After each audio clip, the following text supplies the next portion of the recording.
Sau khi Thái Lan thua đáng tiếc Trung Quốc, tuyển Việt Nam trở thành niềm tự hào lớn nhất và duy nhất của bóng đá Đông Nam Á ở ASEAN Cup 2019. Nhà đương kim vô địch Af Cup sẽ chạm trán ông lớn Nhật Bản ở tứ kết với sự ủng hộ của tất cả những người anh em trong khu vực. Không những vậy, từ quê hương của huấn luyện viên Park Hang-seo, người hâm mộ Hàn Quốc cũng đứng phía sau cổ vũ tuyển Việt Nam. Truyền thông xứ Kim Chi coi đội tuyển Việt Nam như đại diện thứ hai của bóng đá Hàn Quốc ở ASEAN Cup.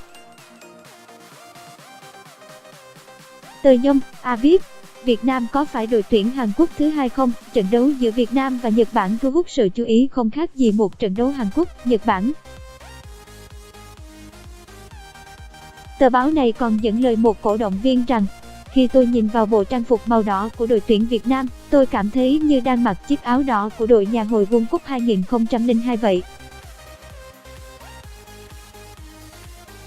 Huấn luyện viên của họ là người Hàn Quốc và tôi coi trận đấu này như một cuộc đối đầu giữa Hàn Quốc và Nhật Bản. Tôi sẽ cổ vũ hết mình cho đội tuyển Việt Nam. Tờ Sport Seoul giúp người hâm mộ Việt Nam cảm thấy sự ấm áp khi nhắc đến việc thầy trò huấn luyện viên Park Hang-seo sẽ có thêm hàng trăm triệu cổ động viên quốc tế trong trận đấu sắp tới. Tờ này gọi tuyển Việt Nam là niềm tự hào của Đông Nam Á, huấn luyện viên Park Hang-seo làm nên sự danh giá cho bóng đá Hàn Quốc. Chơi bóng trong niềm tự hào của 700 triệu cổ động viên Đông Nam Á sẽ khiến các cầu thủ Việt Nam thêm hưng phấn, Sport Seoul viết.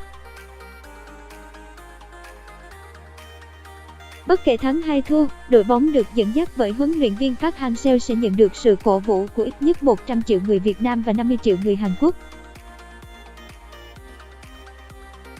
Truyền thông Hàn Quốc rất tin tưởng vào khả năng gây bất ngờ của đội tuyển Việt Nam, dù Nhật Bản được đánh giá cao hơn hẳn về đẳng cấp và là một trong những ứng cử viên vô địch ASEAN Cup 2019. Chiến thắng của huấn luyện viên Park Hang-seo trước đồng nghiệp Hajime Moriyasu ở ASEAN 18 sẽ là cơ sở để cổ động viên Việt Nam và Hàn Quốc cùng lạc quan về cơ hội của đội bóng số 1 Đông Nam Á.